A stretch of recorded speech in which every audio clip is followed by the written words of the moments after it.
Blog Talk Radio. Greetings to the body of the people. This is a man called Chris Dorsey, and you're listening to the Militia Intelligence Report, which comes to you every Friday, 8 p.m. to 10 p.m. Eastern Standard Time. And tonight, wow, I just don't know where to begin tonight. This is going to be quite a treat for everyone out there because I am fit to be tied. I can't take this stuff anymore, and I think everybody knows what I'm talking about. So we're going to get to the crux of the matter of what this show is all about, and this show is titled The Only Solution, which is the arrest of all government and corporate leaders, the arrest, imprisonment, and lawful execution for many of them. But this absurd reality television show has just it's going off the rails. The Trump train is completely off the rails, and it has gone past the stage of being an absurd joke. So, number one, they're now telling us that the top secret information that Donald Trump gave to Sergei Kislyak, the Russian ambassador to the United States, and Lavrov, who is the foreign secretary, or equivalent of Secretary of State of the so-called Russian Federation. Hey, guess what, guys? Obviously, they're all working together. So we know that they met because it starts getting reported that RT was the only media outlet allowed inside the Oval Office. Who cares? RT are a bunch of criminal corporate Operation Mockingbird dupes, Zionist rats, just like CNN or CBS or any of the American news outlets. But then we find out, Trump's giving the Russians top secret information during the meeting where it looks like they're just playing a game of, backslapping and grab ass in the Oval Office. Like it's a big joke, because it is. That's what's going on here, folks. It's a big joke, and the joke is on you.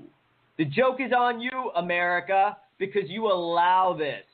And they think you are silly enough now to believe that while, he's telling the Russians, hey, don't worry, obviously everybody already knows that I'm just a front for the Chabad Lubavitch Russian Jewish organized crime network.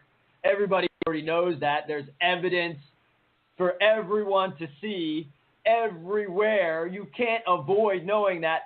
But hey, I'm going to pretend like, hey, nothing's going on. Then fire the alleged investigator, who's the most obvious of the Russian spies, Comey, who also, if any of these public consumption false narratives are supposed to be believed, he's the biggest Russian agent of them all. If their Russian job was to put Donald Trump in the White House, and obviously that was the goal of all the governments of the world, all the millionaires and billionaires across the globe. They're all right with that. They're cool with it. They'll play their part in it. And so here comes the punchline, folks, and we're going to go right into David's coverage of the Confederate monuments. And I'm going to segue into that with a special message for Richard Spencer. And that's the last time I'm going to even state your name, but you'll know the message is for you. So, allegedly, the top secret information that Trump gave Lavrov and Kislyak, the Russians, quote unquote, the Russians that they keep talking about, the generic Russians that are, allegedly the highest ranking spies besides Putin. So we're told while Donald Trump is in the air getting ready to land in the Zionist state of Saudi Arabia, the crypto-Jewish state of Saudi Arabia, that this top secret information was outing an Israeli ISIS agent and giving his location. So we know that that ISIS is the Israeli Secret Intelligence Service. Everybody knows that. We know that the Mossad and the CIA, but the Mossad more so, created Al-Qaeda. They created ISIS. And who else did? Who's bankrolling them? The Saudis. And what are the Saudis? They are Jews as well. So, I mean, Trump is heading for Saudi Arabia. He's landing, and they're telling us, hey, he outed an Israeli ISIS agent. That's all ISIS is an Israeli front for the Greater Israel Project. Come on, folks. And who's funding them? The Saudis. So that's the joke. And what is that a front for? Well, hey, it's just the bombardment of northern Iraq, Kurdistan, and Syria, and Yemen. And Libya. Hey, and even on the border region of Saudi Arabia and Yemen. So then so it's not just the war crimes where you'll see the photographs of Donald Trump and the so-called Saudi royal family. Man, they are carrying out war crimes in Yemen. They're carrying out war crimes in Syria. And when I say they, I mean the Russian government, the Israeli government, the United States government, the British government, and the leaders of all the world. You see, they're all at the very top working together, and we're going to segue into some folks that have been looking into lately. I got in touch with a NSA whistleblower, and actually I just got off the phone with her before the show started, and there is so much information, so many whistleblowers that have verified from inside the government everything that we say every week about the operations of the shadow government. And I just want to put that out there and give a plug to Karen Stewart and one of her associates, Dr. Horton. And they are really something to be looked into if you haven't looked into them already. And I don't want to go too long on a tangent like I normally do to start the show, or actually, I guess, an opening statement or an opening salvo. So I do want to go to David. And I want to go to David because he was out, as many of you may know, at the removal of the Robert E. Lee statue in New Orleans last night. They are really putting a lot of agent provocateurs down there. Folks who have been watching the Militia Intelligence Report, they know that we were out on the streets on Monument Avenue in Richmond, Virginia, at the base of the Richmond, Virginia Lee Monument for a Black Lives Matter, George Soros race war psyop. And David saw another one last night. And the reason I mentioned the fasci, that I won't say his name anymore, is because this dude, and I don't want to be coy, this guy Richard Spencer, he showed up in Charlottesville because they're pending removal of the Lee statue in Charlottesville, Virginia. Also a hotbed for intelligence operatives. Albemarle County is the location for the underground military base where the intelligence agencies shall go to ground when and if they get the signal to go to ground. And this is also areas where they operate out of Albemarle County. But in any event, Spencer shows up and has a torchlight rally, and he starts chanting things like blood and soil. Richard, I mean, aren't you from Montana? Do you even have anything to do with the Confederacy? I doubt it. Hey, show me your DNA if you're such a white supremacist there, because, that's definitely not what we are, but we don't like to see, our ancestors denigrated by degenerates like Richard Spencer, who is chanting racially charged things while carrying torches around the statue of the last gentle knight, Robert E. Lee, who is the spiritual founder of my military order. So don't mess with things like that, Richard. Nobody can don't do it again. Nobody can save you from yourself when you act like that. But you are exposed. And one of the things that Richard was chanting, leading chants on, was saying, Russia is our friend. Now, the Russian people, they're my friends. Everybody's my friend until they show themselves not to be. But the Russian government and the United States government, there's no difference, and neither one are our friends. And they're both, and others, Chinese government, all the governments of the world, all the 80 governments of the world that get their monetary source, that their lender of last resort is the Bank for International Settlements in Basel, Switzerland. They all work together. We've verified that many times over on this show. And now they're trying to subvert us, subvert our ancestors, carry out race war psyops, spread hatred amongst the people, and also squeeze in that Russia has anything to do with being our friends, or the Russian government is our friends. I don't know how that has anything to do with Robert E. Lee, but I saw David's videos last night, and they were insane.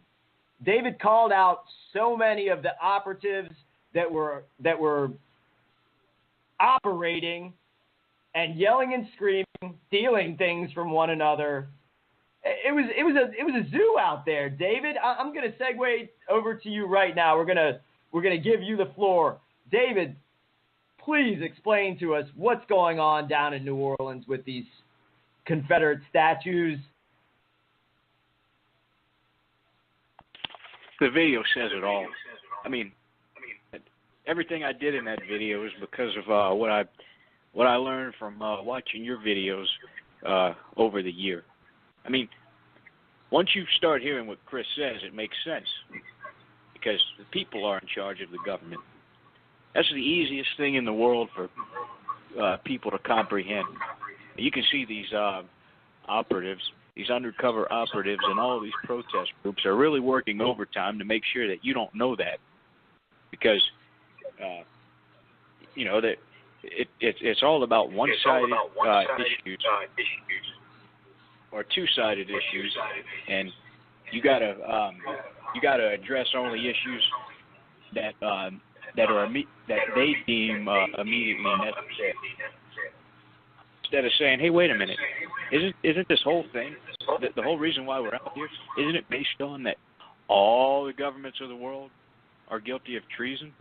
And we talk about the police getting overtime and the construction companies getting kickbacks, along with other city officials, along with city property, and a lot of public money is being used for something that people had no say-so in.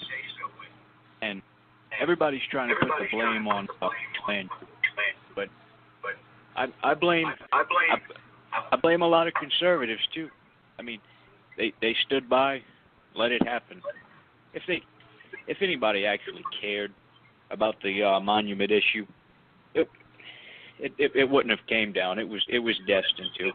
This was, I mean, we know that every city and every town in the United States is subject to this Operation CONUS base, where we're living under FEMA regions. And we also talk about, martial law isn't something that's coming. It's already here. That's what Agenda 21 is. That's what Operation CONUS base is. I'm sure a lot of you know PNAC, which was written up before the 9/11 attack. We've talked about that before. But anyway, we're not living under constitutional law. We're living under these treasonous creations by alphabetical agencies. And the militia, which is us being the body of the people, and the rest of you, if you agree with us and don't go along with this treasonous government, let's just say that none of this that I just spoke of was sanctioned by the militia. I didn't approve of it. Chris didn't approve of it. Nobody on this call approved of any of this. So why is it still going on? That's enough for people to start raising questions and saying, hey, wait a minute. Why don't I really have a say-so in this government? And realize you got to have more than a say-so. Not these town hall psyops, not these fake protests, and not these other generated proxy street wars that they have people engaging in, yelling and screaming at each other, getting nowhere. That's not how you resolve issues. That's not professional. A lot of these people were drunk. A lot of them were probably on drugs. That's expected. I mean, it was everything I expected and more. I mean, Chris is no stranger to this. He just look at his YouTube channel. What I did yesterday, that's a drop in the bucket compared to what he's accomplished. But I mean, hey, it's all I got to say is, it's better than what a lot of you are doing. And I know there's some people out there trying, but you have to do better. You just have to, because if not, the false flag attacks are going to get worse. The police state is going to get worse. The wars are going to increase, and they're going to make it harder and harder for people to peacefully assemble and have your own freedom of press. And that's pretty much all I have to say. I'll let Chris take it in whatever direction he feels like going. David, hey, thank you very much. And I must say, thanks for the compliments. But, I mean, David, you did. I mean, if you go out and do it, you did it. It doesn't, you can't compare it. Basically, all I'm doing, period, is gathering intelligence the best way I can. You gathered intelligence last night. I didn't gather any intelligence last night. So you get the intelligence award for the day. You verified it. You showed what was going on, and it's the exact same thing we're showing. We showed back in the summer of 2016, where they were preparing for this for the first 100 days after the election. We knew that they were going to divide folks along racial lines.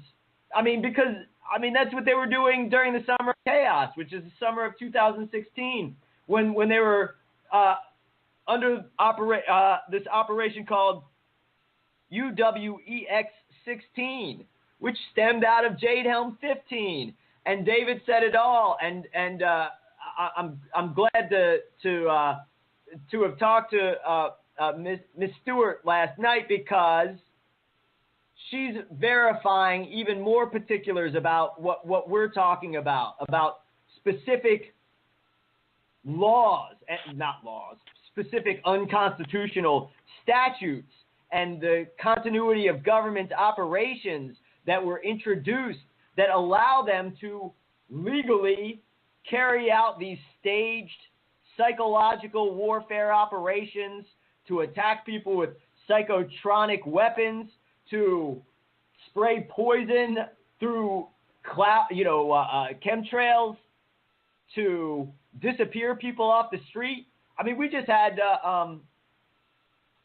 this week, we had 2 incidents where Richmond police officers shot at completely innocent individuals. One was somebody on his own property, and police unloaded 35 rounds into his house because he came out with a gun because these police were running around in his yard and basically he didn't do anything but had his gun on him. And as soon as that happened, these guys open up 35 rounds. The next day, some guy gets pulled out of a car and murdered by the police.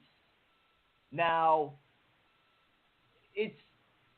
and I don't even want, like I say to a lot of folks, I don't even like to give specific examples because the first response to any of these liars out there is, oh, a few bad apples. No. The police are a criminal occupying army full of psychopaths that are traitors.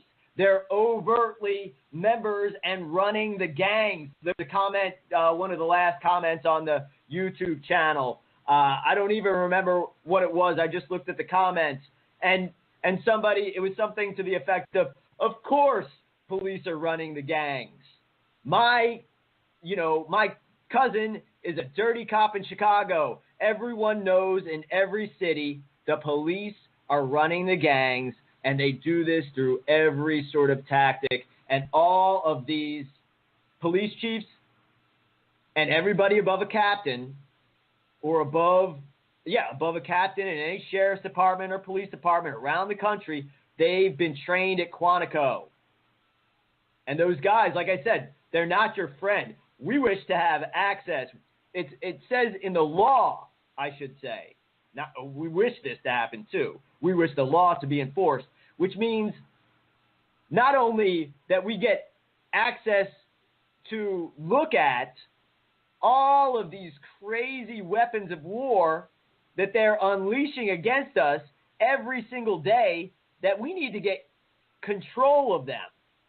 We don't just need to, oh, this is what you're doing to us. Okay, well, hey, thanks for the heads up. At least we know exactly what's going on now, and they keep doing it. They'll do that as well. We need to get control of all the weapons of war, courts, all of the banking institutions, all of the algorithmic computer programs that control the stock markets, the SWIFT system, because what we have now are the worst criminals on the planet in control of all of that. All of it. And the folks who are not resisting it and just even going along with the average folks, think they're making $50,000 a year and, like to watch football and Dancing with the Stars and, all the innocuous nonsense that they're being fed. They like to eat it all up. And you guys are the ones that are allowing this. You guys are nothing but slaves. Nothing but slaves. And this is maybe a tough love episode. I agree with David. Nobody's the best. I'm not the best at doing this stuff. I'm not the smartest. But you know what? I go out there and I do things. That's all I'll take credit for. I do things. Hey, Chris, all it took was you. Chris, all it took was you to make videos, and then for me to see it, only for me to wind up making videos too. I mean, who knows? I mean, that's all it takes. 1, 2, 3 guys, and then people see how it is. And they, like I said before, I used to say when I watch Chris Dorsey's videos, I don't feel so little anymore. All of a sudden, the government in your mind becomes a fictional entity on a paper, kind of like the same way they look at you. And you realize, hey, wait a minute. I'm in charge of the government. People are supposed to be in charge of all the deadly weapons of war and the issuance of money, because that's the only two things that matter. Now, that's what it says in Article 1, Section 8, David. Correct. No, Chris, before I hand it over back to you, I did forget to mention, and I'll make it very brief, that I will be uploading more videos of that event in the next few days. The most important ones will all be uploaded on Chris Dorsey's channel, but I do have my own YouTube channel, and I will be uploading pretty much all of them. So if you want a fuller picture of what happened, visit my YouTube channel. Anyway, back to you, Chris. Okay, and again, like I said, that's not my YouTube channel. That's Richmond Peace. I have access to it, and a lot of the guys on the intelligence report, they post stuff on there too.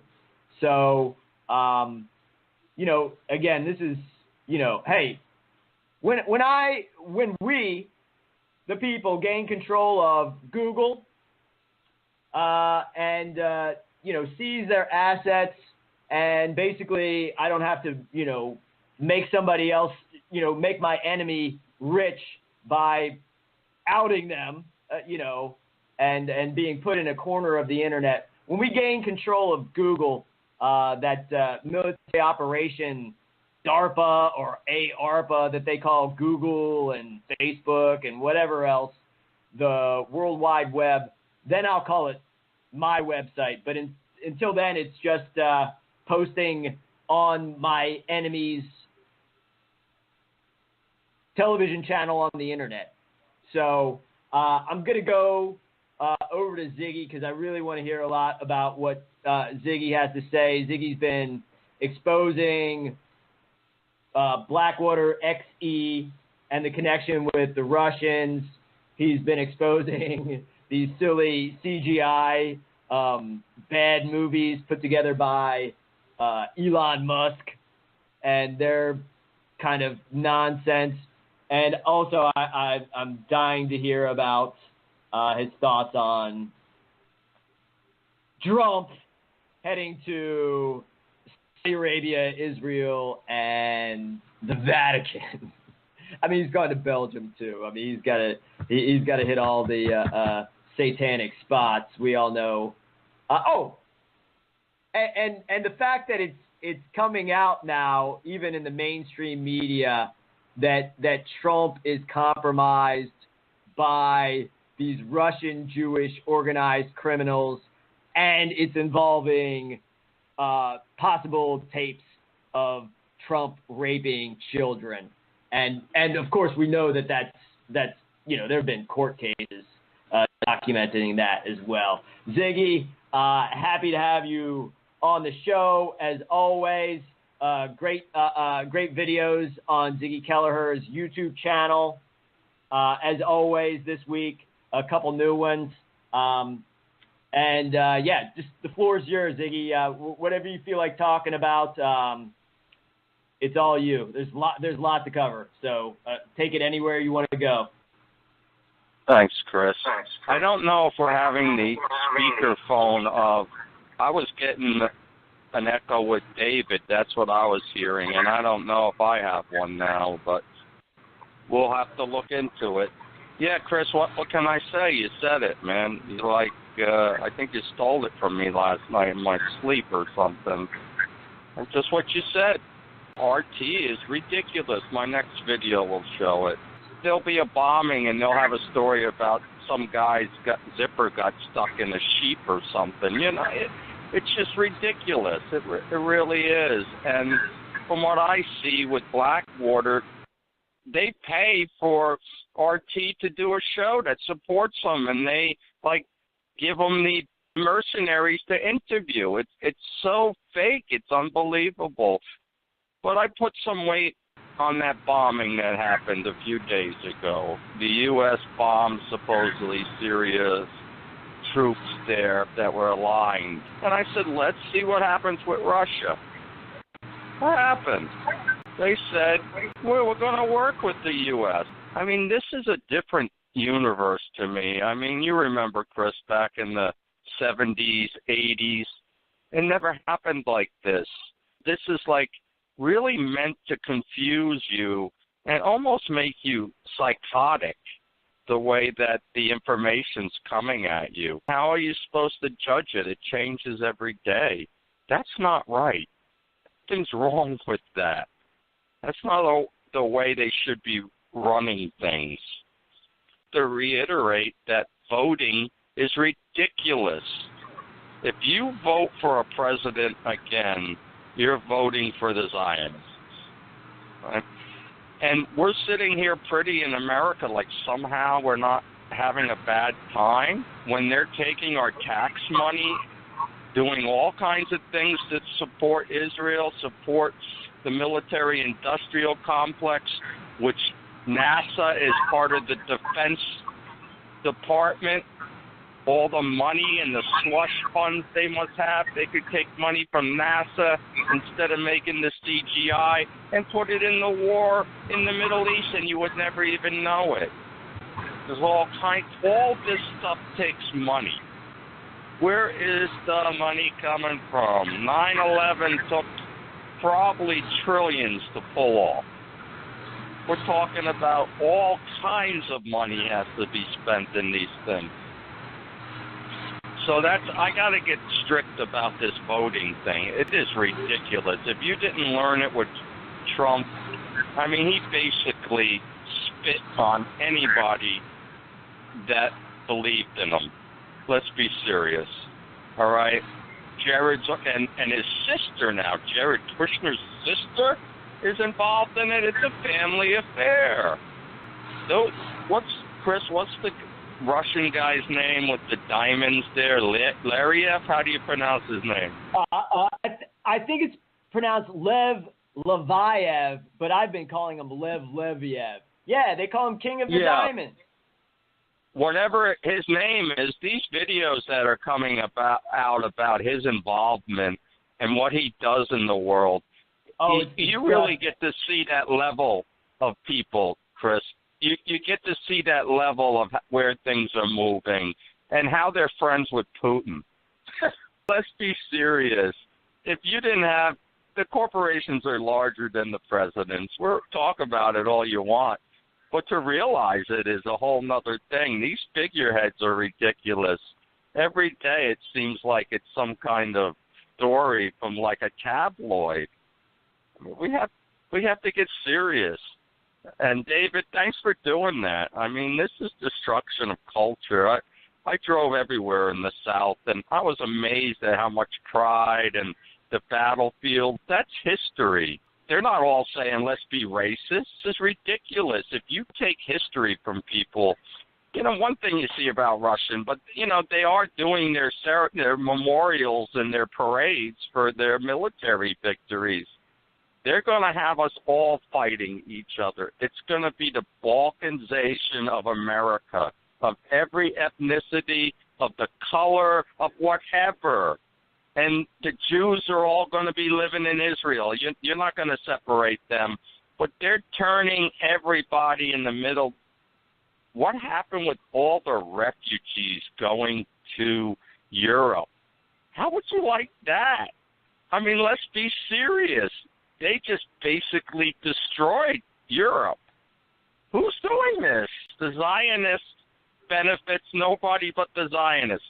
Start a war in the Middle East, and then when so many people don't have any money, any land, send them to Europe.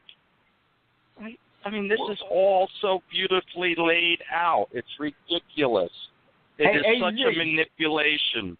It isn't even funny. Thanks, Chris. That's a... Yeah. What can we do? We have to try to get out there, like you said, and like David's talking about, let's people go to these events and videotape them, and we'll post them on our channels so that you realize this is going all over, and you should document it. And I think that would be a good thing. And stop voting, please. Thanks, Chris.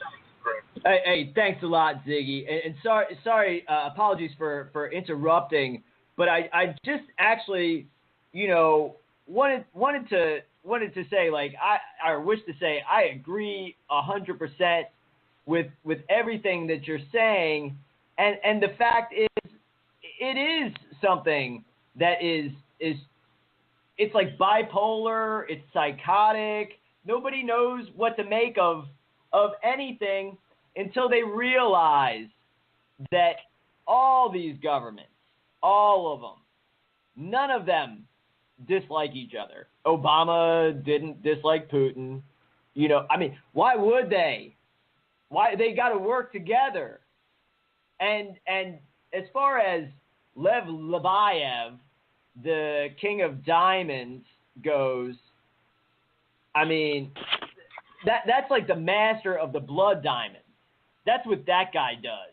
You know, where you think, hey, if you go into a jewelry store and you get a shiny rock or something that, like, you know, nobody suffered in the extraction from the earth, like, you know, make yourself feel good that, hey, nobody suffered for this. That's a lie. But I'm saying that Lev Leviev, he's the guy that goes, oh yeah, blood diamond, that's me. That, you know, that's all the stuff about the wars and the diamonds and smuggling stuff through war zones. Who benefits? The black market benefits from wars because that's the easiest way to smuggle human cargo. It's the best way to smuggle drugs. It's the best way to smuggle diamonds. Oh, all these diamond miners, they're diamond smugglers. And where are they operating out of? Well, Tel Aviv mostly. You know, Moscow. I mean, New York City too. Lev Leviev, he's got a store in New York City. Donald Trump's got a picture of him in there, saying, "Hey, this is a business partner of mine." Great picture.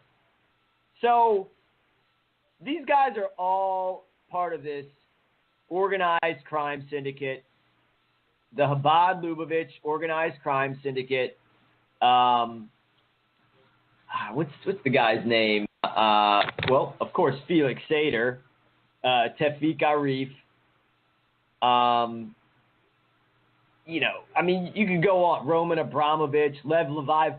These guys are gangsters, and I don't mean that in like the, you know, positive hipster whatever language of, man, that's gangster. That, like, it's a good thing. No, they're like in a bad sense of the word. They are murderers, child rapists, and thieves.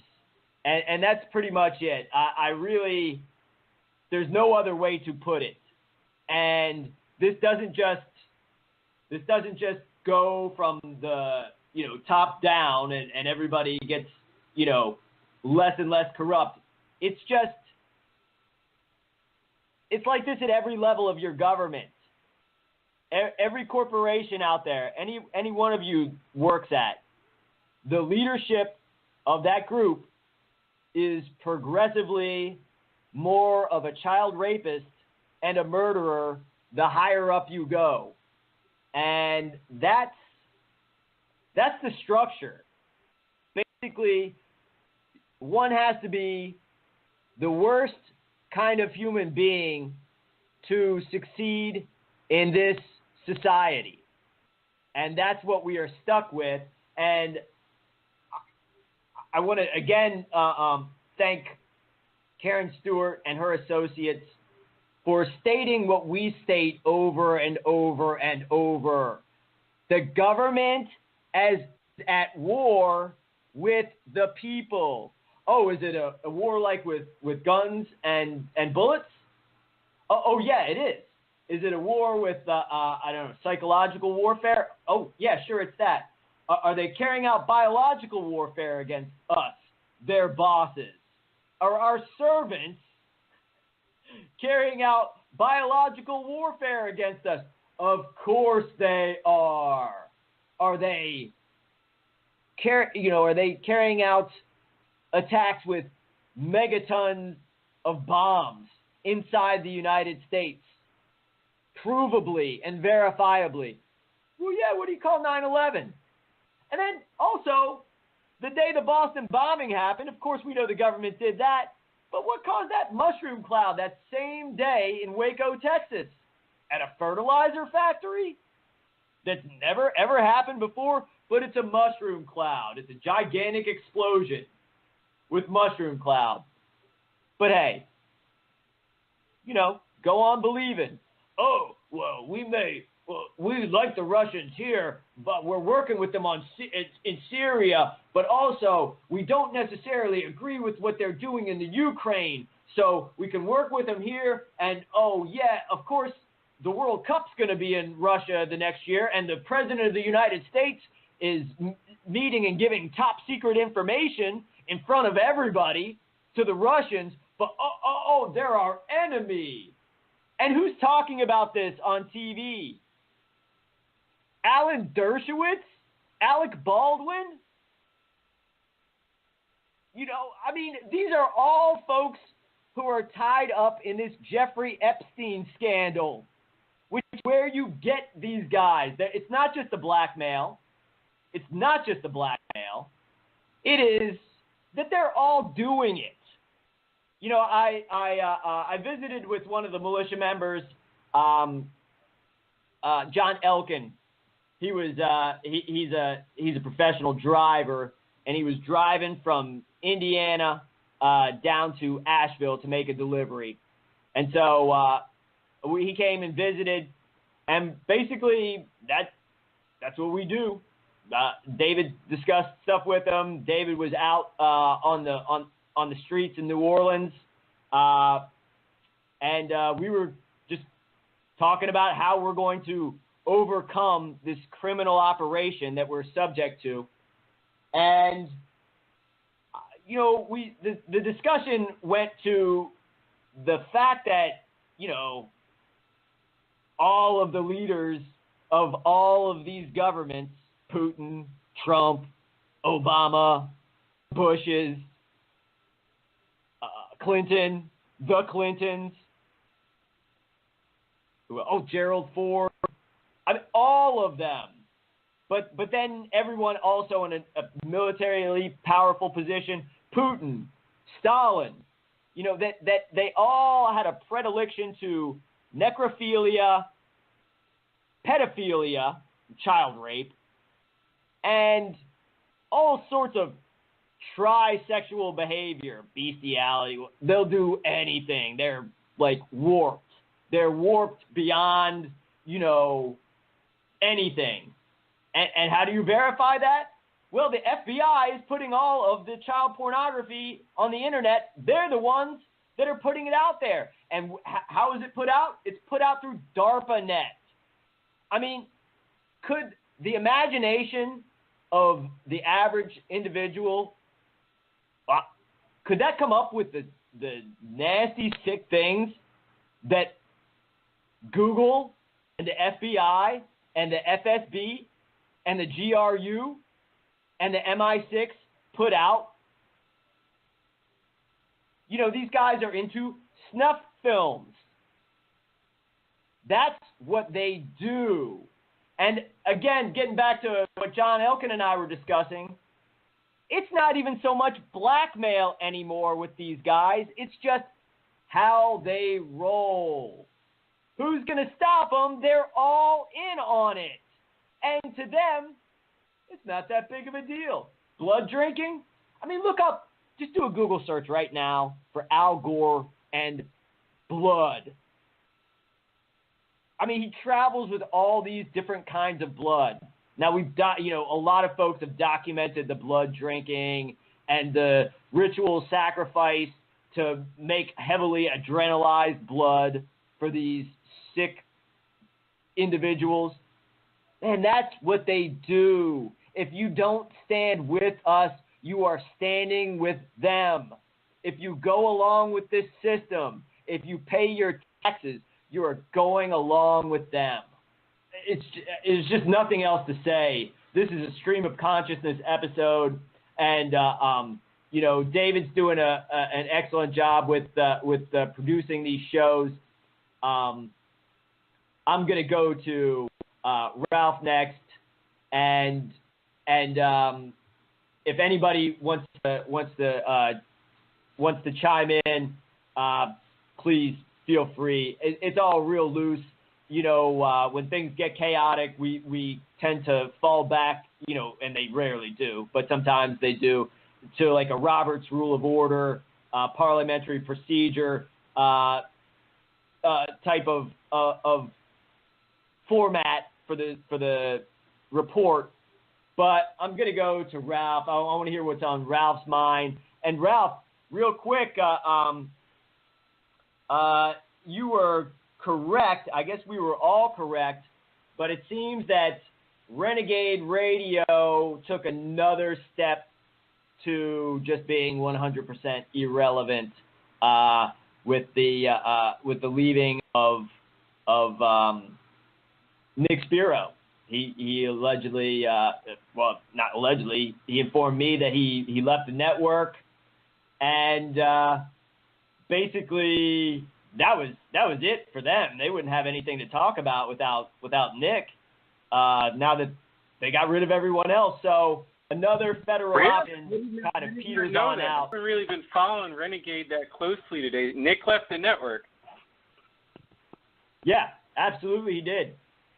Wow, that's news to me. I mean, I've been listening to you guys talk for about 45 minutes, and I got a page of notes back and forth, but I guess this is as good a time as any to jump into that topic.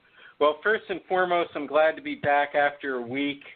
I was taking my mother out for Mother's Day on Friday to avoid the crowds in the restaurant.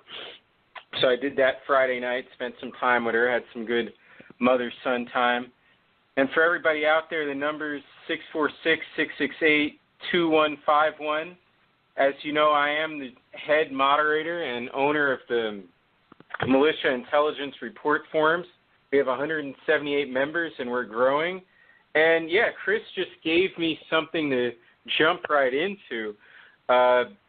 Nick Spiro leaving the network, I mean, that's interesting. I mean, he was their biggest cheerleader for a long time, and now he's off that network. So, I mean, I guess they're going to have Kyle, the Jewish Jim Jones, and a bunch of cat memes on their network. So goodbye, Renegade, and we are the pioneers of getting them off. They're not going to be on the air much longer, and we're going to do to them what Kyle claimed to do to Oracle. But what I wanted to get into when it came to these white nationalists is I've been doing a little bit of research on one of the individuals that they worship, and also their friend in arms who, you know, they allegedly had a fight with. But, you know, he's down there in Australia drinking his beers and, you know, talking about abos all the time. The friend that they focused 3 months on, instead of promoting a protest to AIPAC where we could have had hundreds of people to protest, they focused all their energy on an irrelevant drunk from Australia. Well, they both worship George Lincoln Rockwell. Now, let's look at George Lincoln Rockwell's background. These are the following institutions he went to school at. You ready for this one?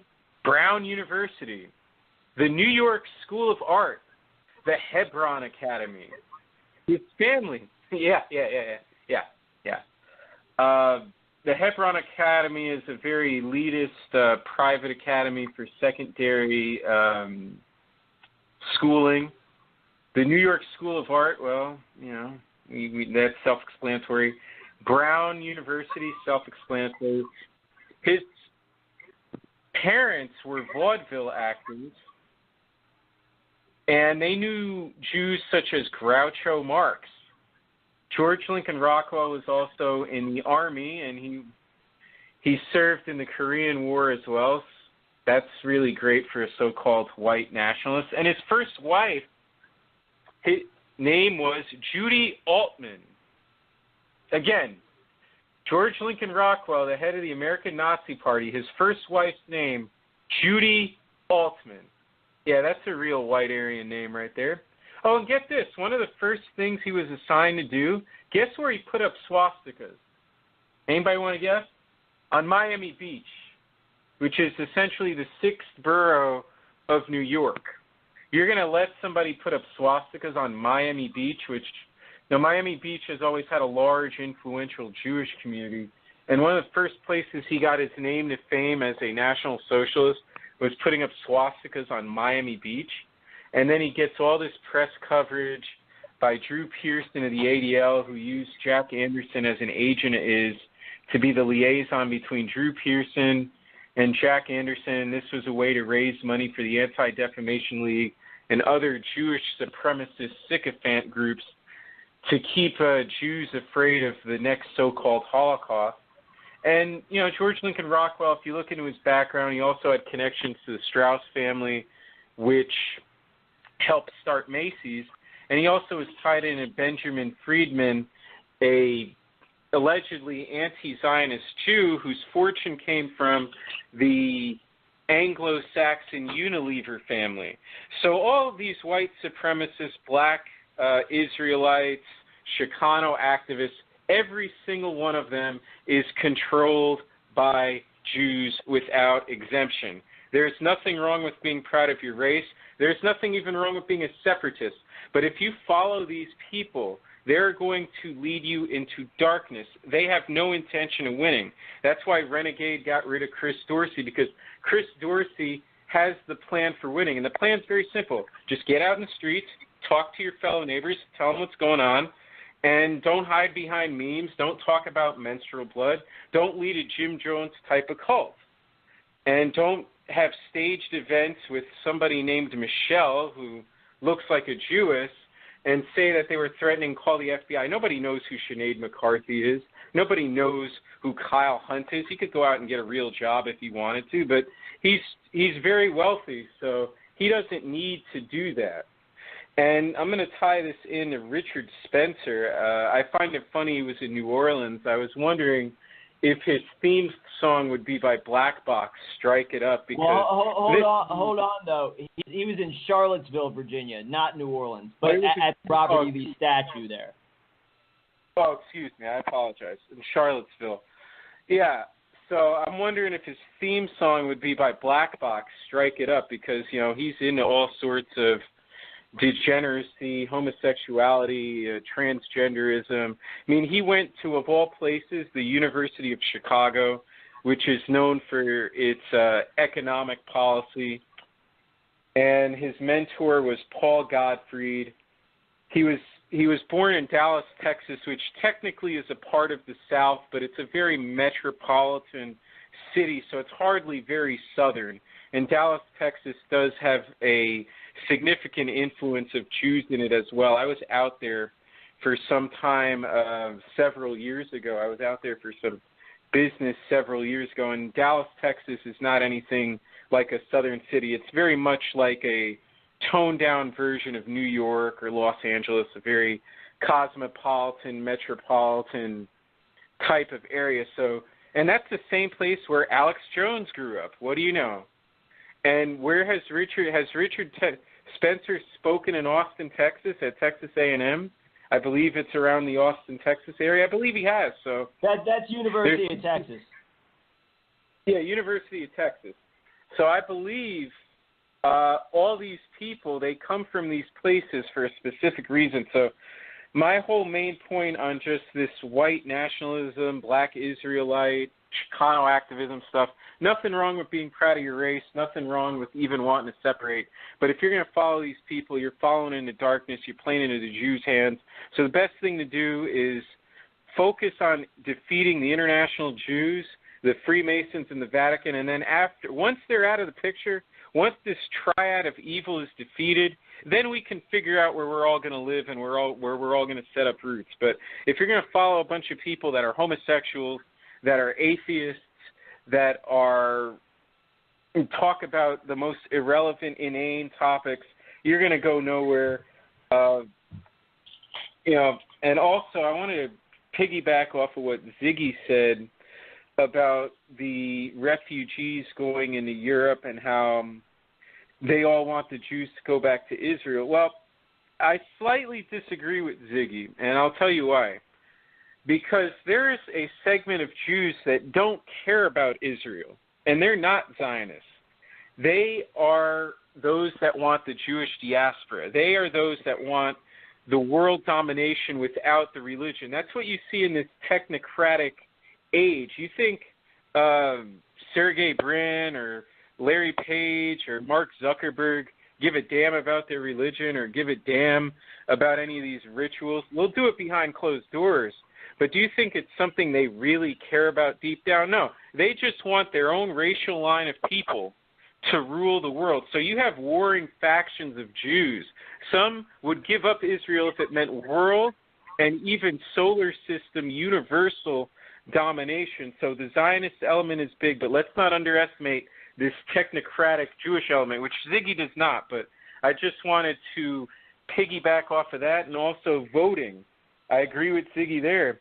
Voting is a waste of time, but we should have learned this from Ron Paul. I was a Ron Paul supporter. I went out, I canvassed for him in minus 10-degree weather, knocking on over 200 houses for him back in 2008 with my friend Chris. Well, I was also still in the Birch Society, so I was still very much lost at that time. But what triggered it for me in New Hampshire was when he wouldn't contest the New Hampshire primary back in 2008. There was a black guy by the name of Michael Howard who, you know, he was this black Christian Zionist running. He was one of these irrelevant type of candidates. And Ron Paul had gotten 5 votes from a homeschooled Christian family, and it was evident. And this black Christian Zionist, Michael Howard, exposed this and called on Ron Paul to challenge this. And Ron Paul refused to. That triggered something in my brain. But also, the day before the New Jersey primary, which was on a Tuesday in February, I heard Ron Paul go up there and endorse the communist plagiarist Martin Luther King, who had his speech written by Stanley Levison, say that Martin Luther King was one of his heroes. Once I heard that, something went off in my brain, like all these people are criminal. This is all a stage. Well, hey, Ralph, real quick. Sorry to butt in, but I mean, really, everybody knew Ron Paul was an absolute joke when he denied any, that there was any conspiracy involved in the 9/11 attacks, or that the U.S. government or Israeli government had anything to do with it. So, sure.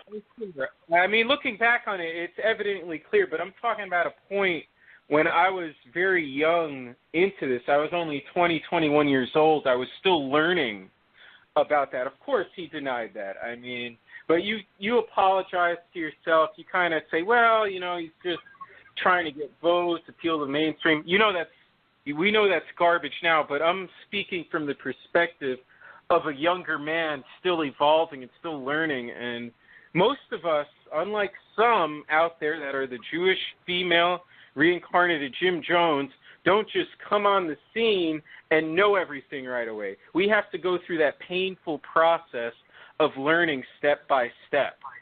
And we're not a cult here. Everybody here comes from different backgrounds.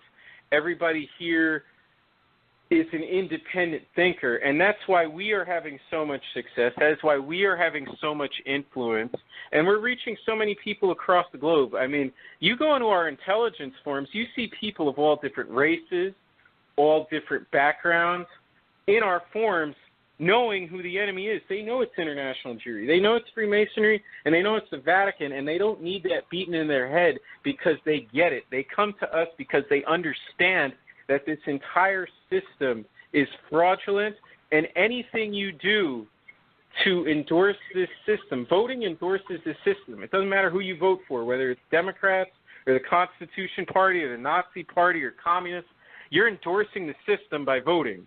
You can't beat the system by participating in it. So this is something we all understand. And one last point I really want to make real quick, and then I'll pass it down to whoever wants to jump in. I wanted to make a point about David Clark, who's going to be nominated for the DHS position. You mentioned that a lot of these sheriffs are trained in Quantico. Well, a lot of them are also trained in Tel Aviv. And when you have somebody like David Clark, who basically let rioters run amok in Milwaukee and denies detainees water when he was the sheriff, this is not a good individual. If you're going to deny people water sitting in a cell, you're just the definition of a psychopath. And David Clark can go straight to the pit of hell. And with that, I want to pass. Ralph, I do want to say a couple things real quick. We got discussion about the 75-year-old radical terrorist Joe Lieberman being possibly the next head of the FBI.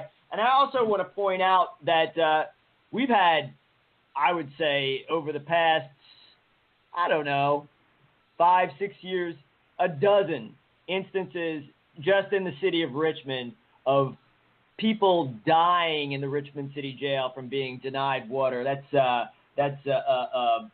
the terrorist torturer CT Captain Torture Woody.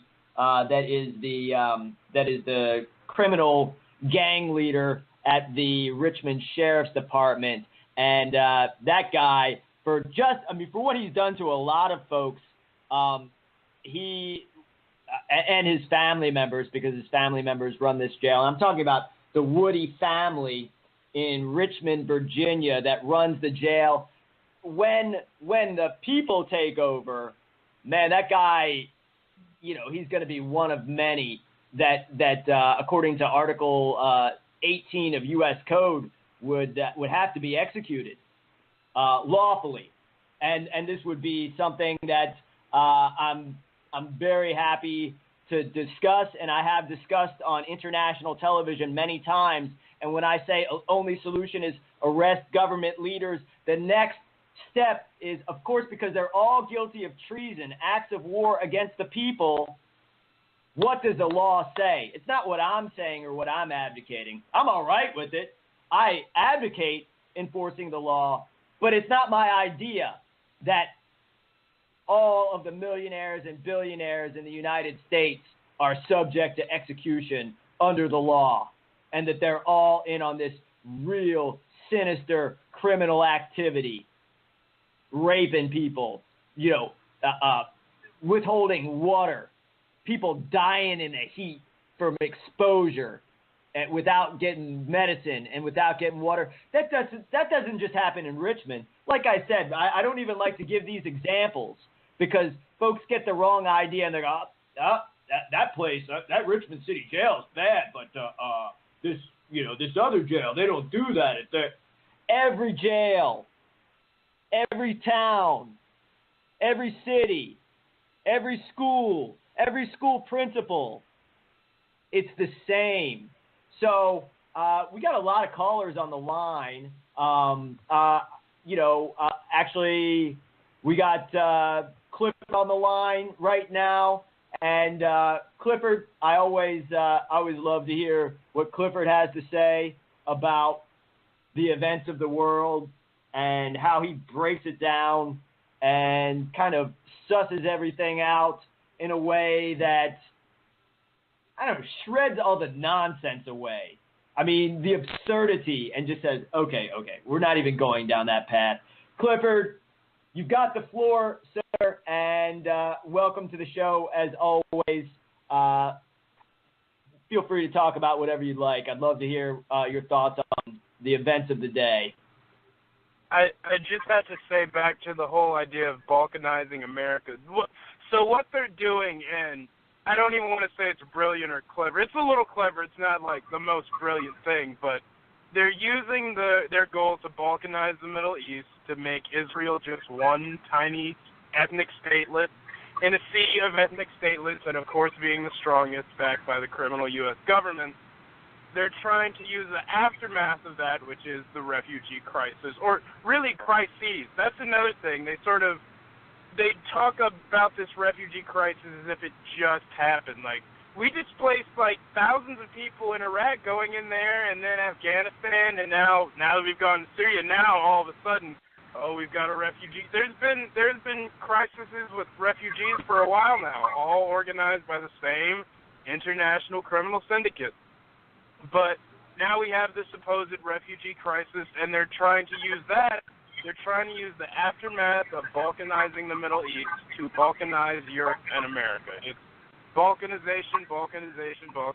That's been the name of the game for a while now, it seems. And it's just sad that people don't really see that's what's going on. Because the powers that be, the Jewish mafia, the Freemason mafia, the Vatican mafia, they don't care about the laborers in Europe and in America. They don't care about them as people. They just care about them as fungible commodities. It's what you call the great replacement. If you can push in all this new, fresh labor and replace the sort of indigenous population, you then have a constituency that will just sort of go along with what you say, because you've pretty much implanted them there sort of on your terms, and because they're enjoying this increase in quality of life, usually people coming from places we're bombing, they'll go along with it, and they want a population that's more docile and content with the criminality. They want a population that's not in on it, but has benefited from the criminality and has no real desire to see it put to an end. And they want to mix everything up across nations like across continents like Europe and nations like America, because that's really where you're going to get the most resistance and where you have sort of the most resilience of those sort of common law values. And that's what they need to sort of continuously weaken, and they're doing it with this balkanization and non-balkanization. But that was what was on my mind when Ziggy was mentioning balkanization, that it's to the Middle East, to Europe, and to America. And it seems as though they're hitting certain snags, and hopefully we'll be able to stop this in time before it gets too crazy. But I'll pass it back if anyone has any reactions to that or any follow-ups. Yeah, we'll definitely follow up with you, Clifford. Also, I want to throw out there, it's tough to keep up with everything, but Robert Mueller is of course, now appointed the special prosecutor. We had Rod Rosenstein. He was the first lawyer that was put in place to do some cleanup and cover-up or subterfuge around this so-called Russia investigation. And now we got Robert Mueller, who was complicit in the 9/11 attacks as much as just about anyone. And also now they put him on every silly little commission where they want to obfuscate, mislead, misdirect, or outright lie and cover up any issue. The NFL hired him. I mean, the NFL. Okay. So we got a couple more callers on the line, and of course, we've got two, I'm presuming, great callers. I know one is excellent, and if anytime she wishes to speak, just feel free. We'll maybe maneuver the show around. I know a special listener at the very least. And we also have a 423 area code that is calling in.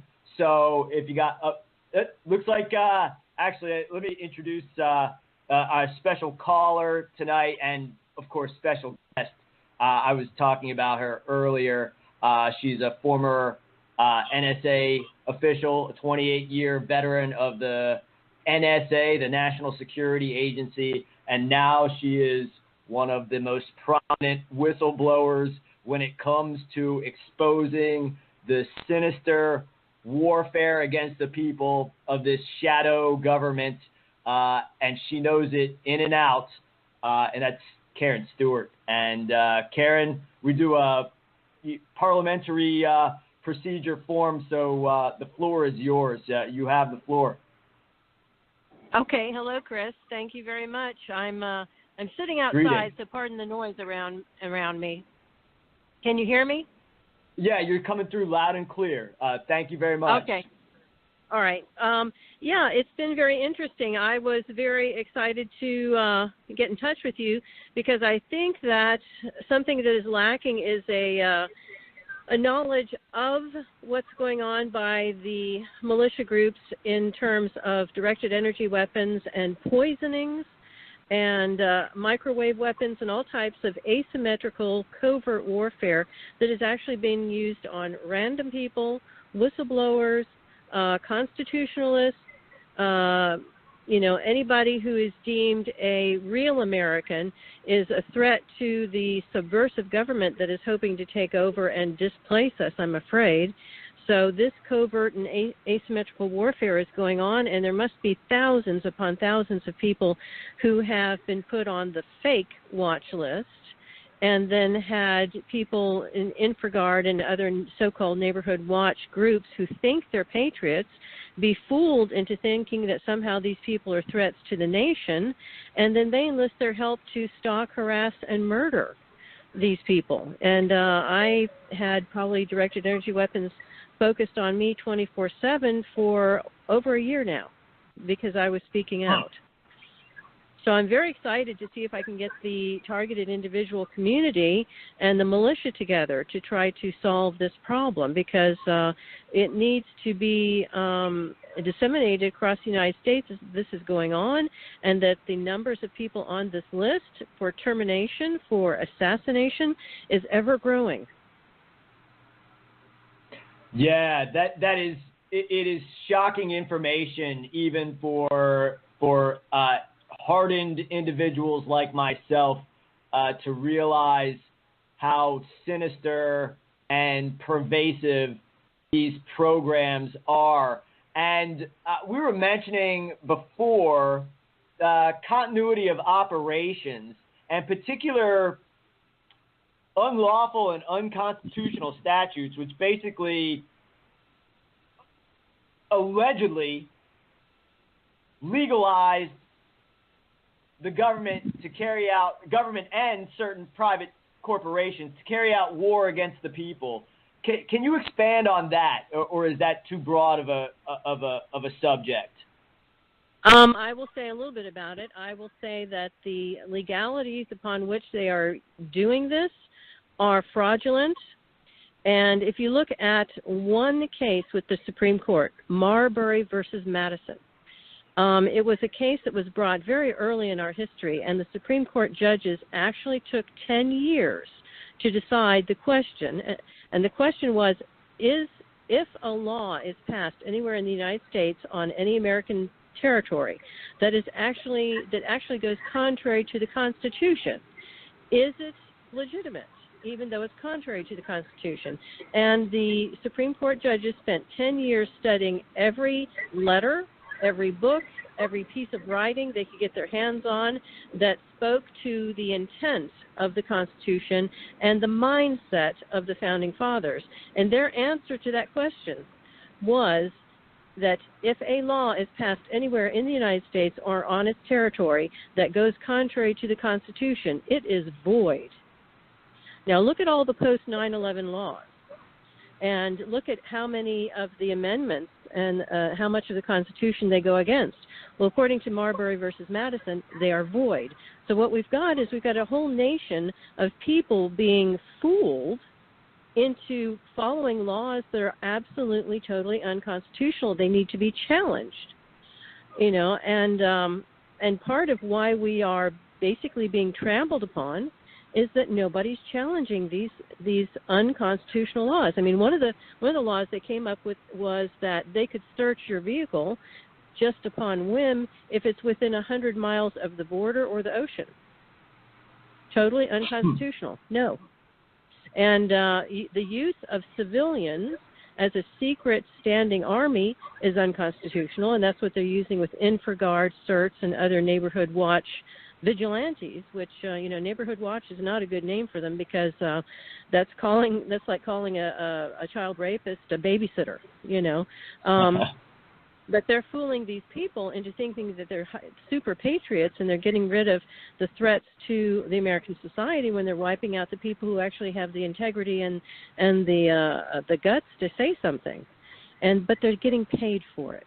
I mean, I approached one gentleman. There are various people. They're paid to stalk you. They're paid to spy on you, tell people what you bought at the grocery store, tell people that you went to, the phone company, or, just basically report on you, everything that you do.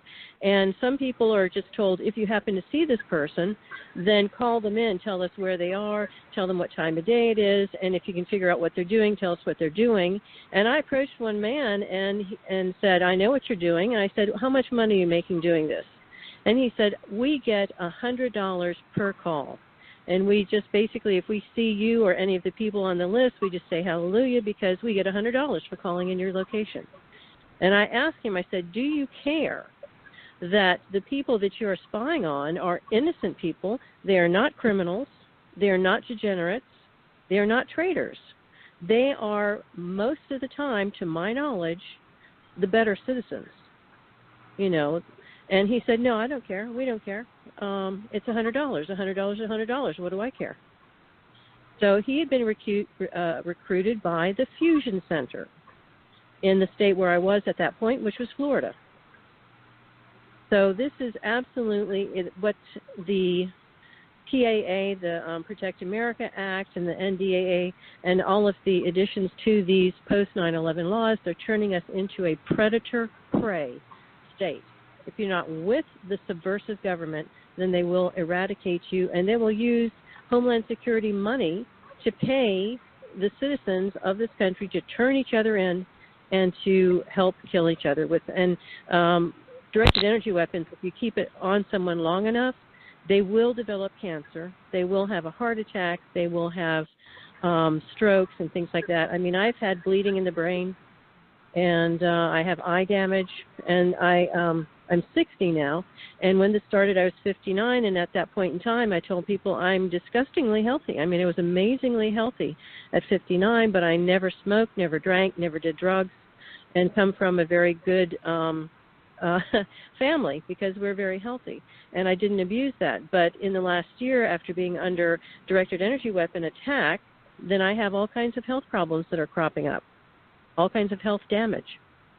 So these things are very serious, and if they're using them on a few of us, and I have said before, I was an NSA whistleblower, an accidental one. I went to the IG and I said, why was my 6-month report series that supported Operation Iraqi Freedom, why was that credited to a woman who it turns out has been sleeping her way through the NSA Directorate of Weapons in Space, and she was promoted for my work. And I went to the Inspector General because that's exactly the type of thing you take to the Inspector General. And they decided that the sex scandal was much more important to cover up, and that they would basically attack me and fire me at the 28-year point of my career to shut me up. Well, that didn't shut me up. I'm not the type to shut up. And so I've been speaking out, and because I've been speaking out, they decided to go ahead and up the harassment to the directed energy weapons.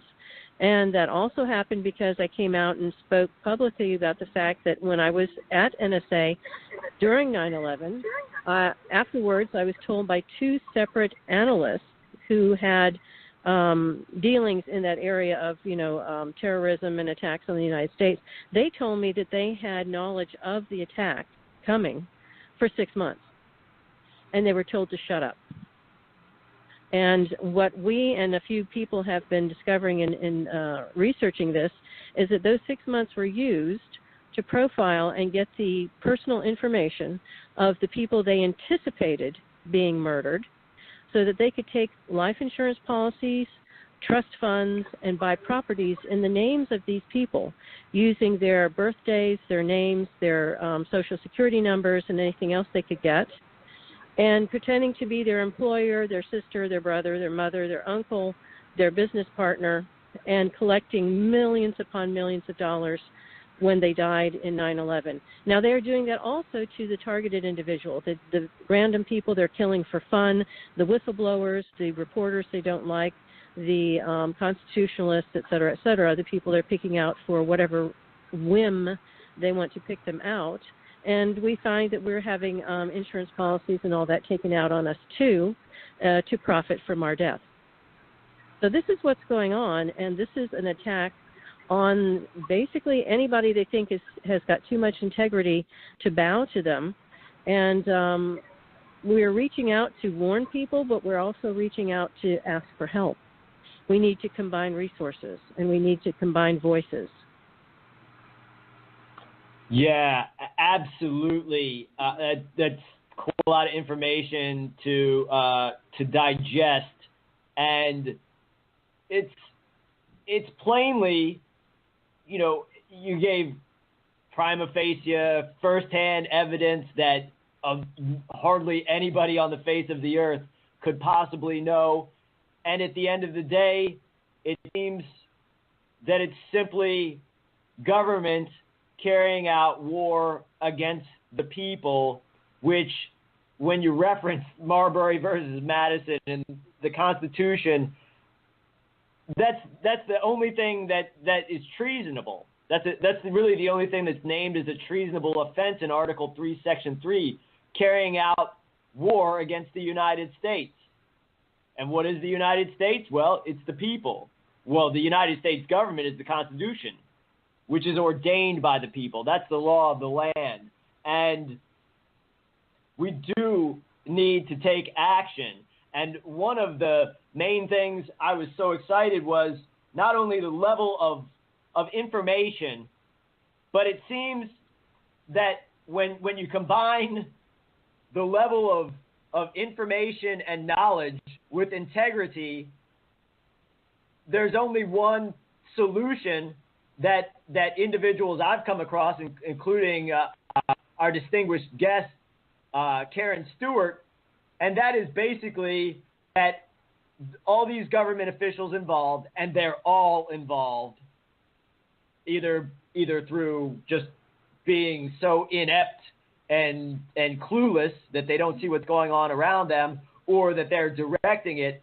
They all need to be put in prison, and there needs to be a gigantic trial, the largest trial in modern history for these criminals, because we've already conducted the grand jury investigation, and we are only giving indictments during this show. We're not saying, oh, well, wait a second. Yeah, Donald Trump is giving away top secret information to the Russians inside the Oval Office. But wait a second. We have to investigate whether Donald Trump has any association at all with the Russians. Like, what? Come on. What does that even mean? I mean, obviously, he's been to Russia. He knows Russians. He's backslapping with them. But they all are. And all the governments of the world are working together. It's not the Russian people versus the American people. It's the U.S. and Russian government versus the U.S. and Russian people.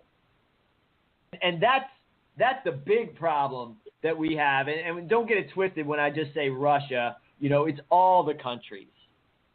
I mean, Israel is a key of and a more sinister state than them all, but they're all the same pretty much. Not pretty much. They're all the same. They're operating in the same manner. So what I have kind of maybe an abstract question, and I want to open it up for anybody else who I've got plenty of questions. So if anybody else wants to ask questions of our guest, feel free.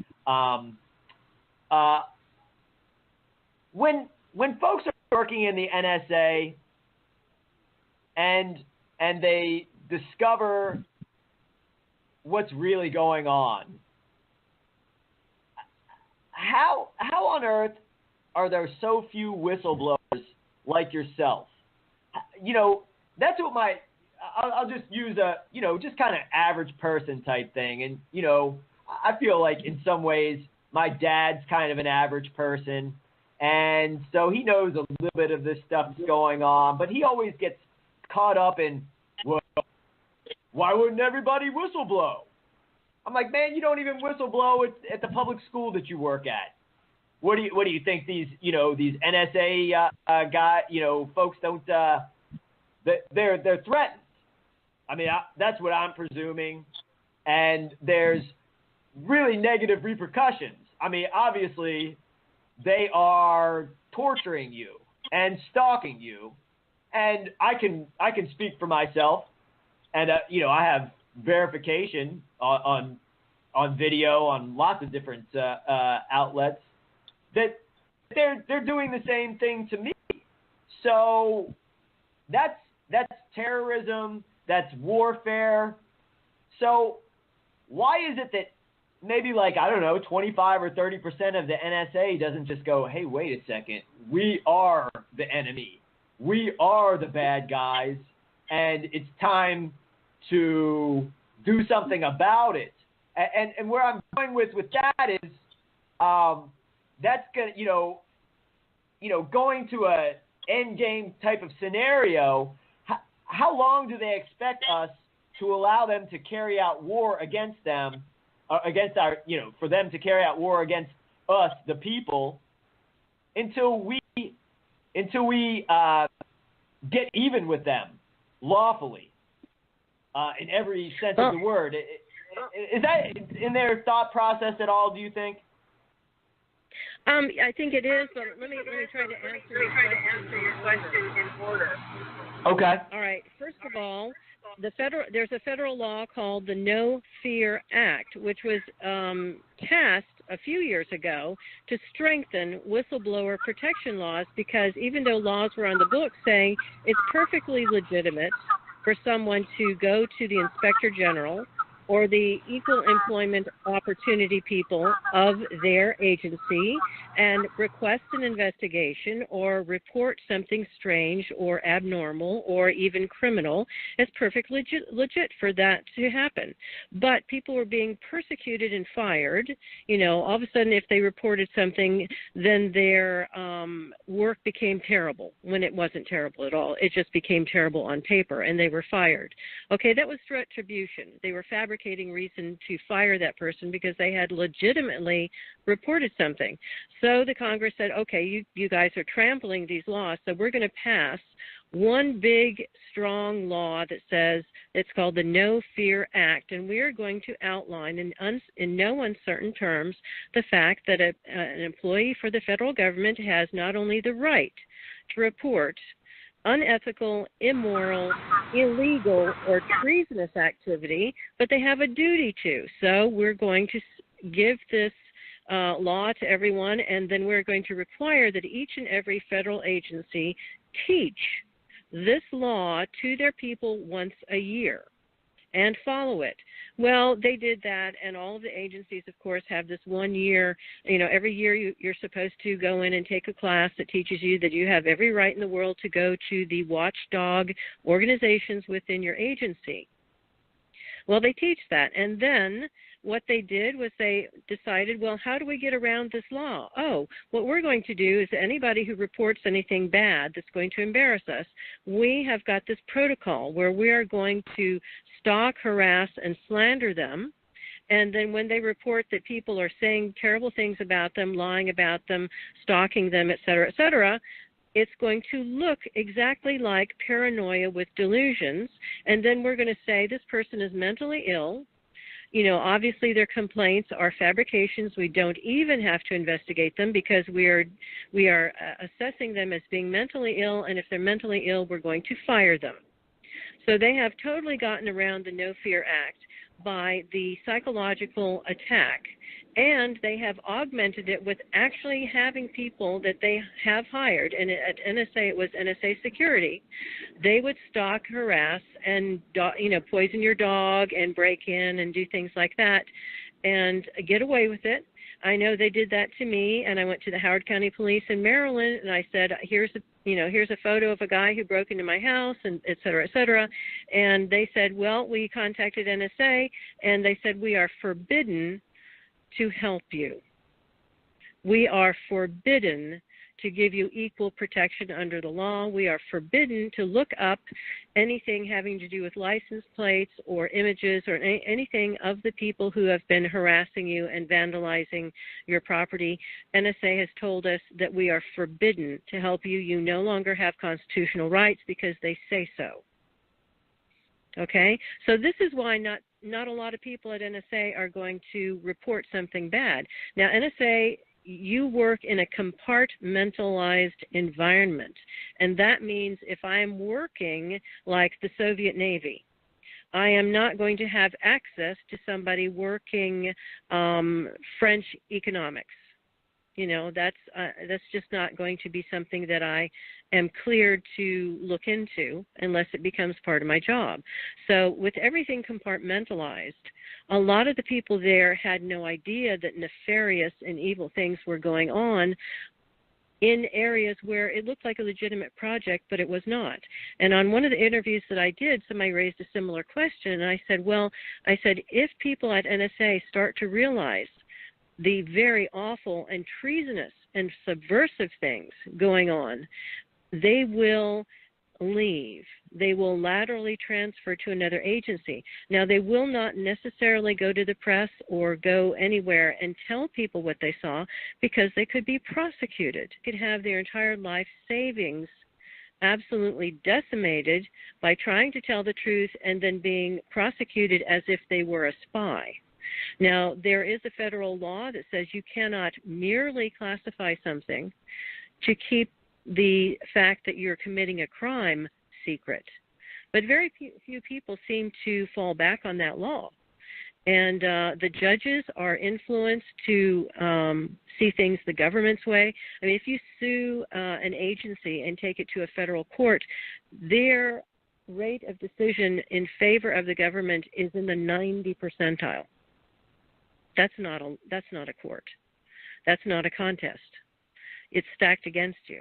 So that's why not as many people come forward. I mean, I had my career destroyed for asking the Inspector General to find out if it was true that my work that was award-winning was credited to a woman to pay her for sexual favors, and she got a double promotion for my work. Now, that's not exactly telling national secrets to the Washington Post. I went to the Inspector General, and then I was destroyed for doing that. So that is why people at NSA and probably CIA and other places like that, if they find something they can't stomach, they laterally transfer to another agency and get away from it, and because they can't consonant its existence.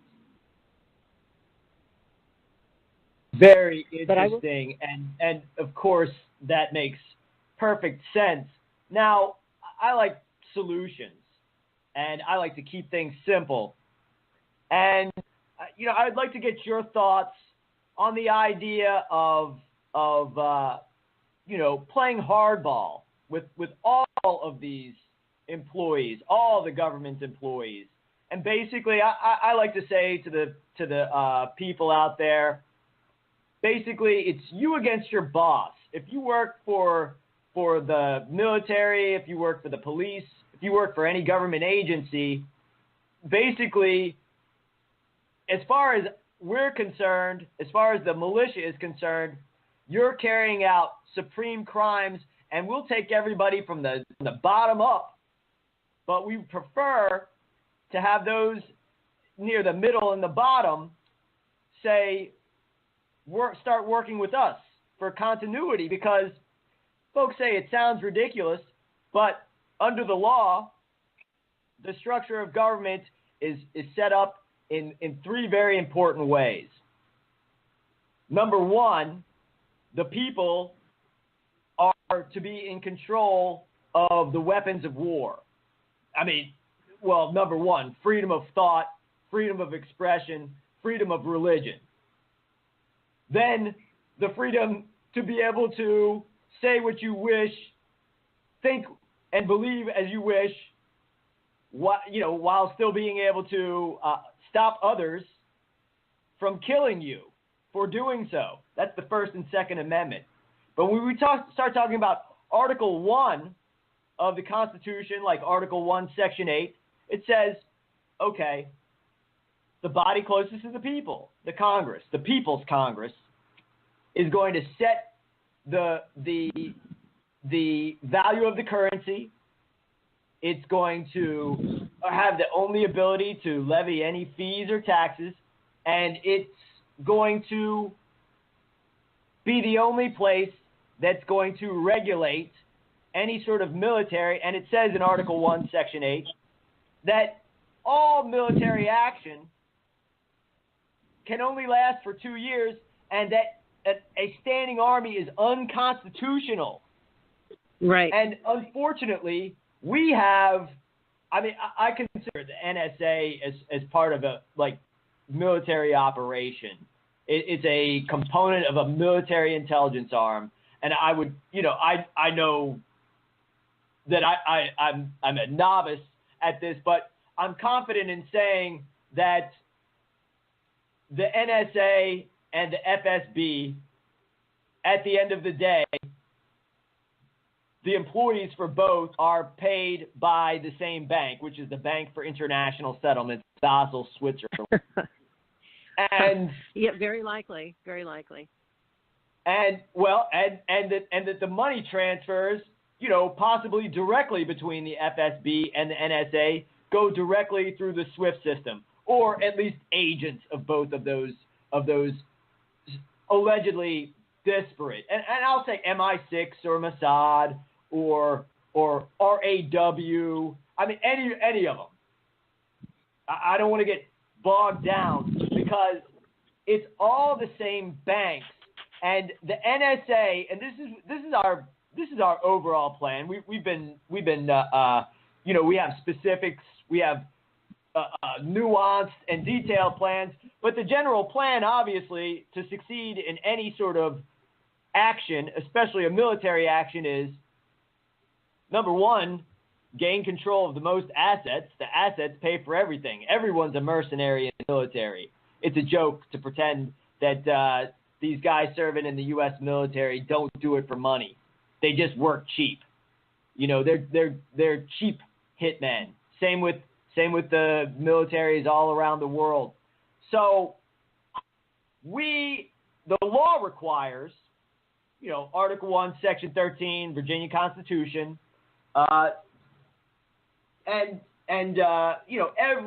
every bit of the Constitution requires that the people have all the deadly weapons of war and have control over their currency, their economy.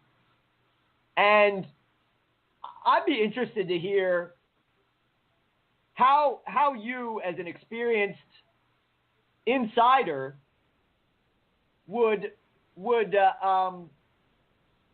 advise the militia to lawfully take back what the Constitution is guaranteed. And when I say the militia, that's synonymous with the body of the people who ordain this government. What do you think our next or a tactic, strategy, or just a way to move forward in straightening this out, in abolishing the government, arresting its leaders, and gaining control of the levers of power? It's a big, broad question, so answer it any way you like or take it in any direction you would like. But I'd love to hear your thoughts. Well, I think as a practical matter, I think the actual first thing that needs to be accomplished is for the militia and the targeted people to get together and decide, how do we take one of these directed energy weapons away from people using it on the targeted individuals. And if you talk to anybody who's been targeted for a while, they will tell you, I can tell you which neighbors are using them. Some of them they have them in their sheds, and you need to look up directed energy weapon, because these are horrific. In fact, the Geneva Convention does not condone their existence, okay? And the American Army actually did use directed energy weapons in Iraq, but when they used them, they covered up the fact that they were used. Take, for example, the battle for the airport at Fallujah. Okay? The Americans were not making any headway against the Iraqis. It was a vicious battle.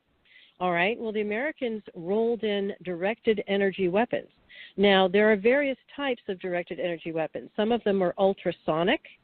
Some of them are weaponized microwave. Some of them are weaponized radio frequency. And there are other types as well. But they rolled in what was probably microwave, and they hit the Iraqi army forces at Fallujah. And what they did was they dehydrated them, and they ended up bags of bones with no water whatsoever left in the body. Okay, they dehydrated them. I can't even imagine the pain of dying that way. But the American Army went in and they gathered up all the remnants of the bodies and 2 inches of topsoil, and they took them all out to an undisclosed place in the desert and buried them. Well, they didn't want the radiation to show in the topsoil. That's why they took that. And they didn't want the bodies to be filmed, which they were to some degree, but they didn't want to show how very many people they had dehydrated, because this weapon is not approved for war or any other use, because it would go contrary to the Geneva Convention in regard to a vicious cruelty of any weapon to be used. I mean, weapons are bad enough, but this is viciously inhumane.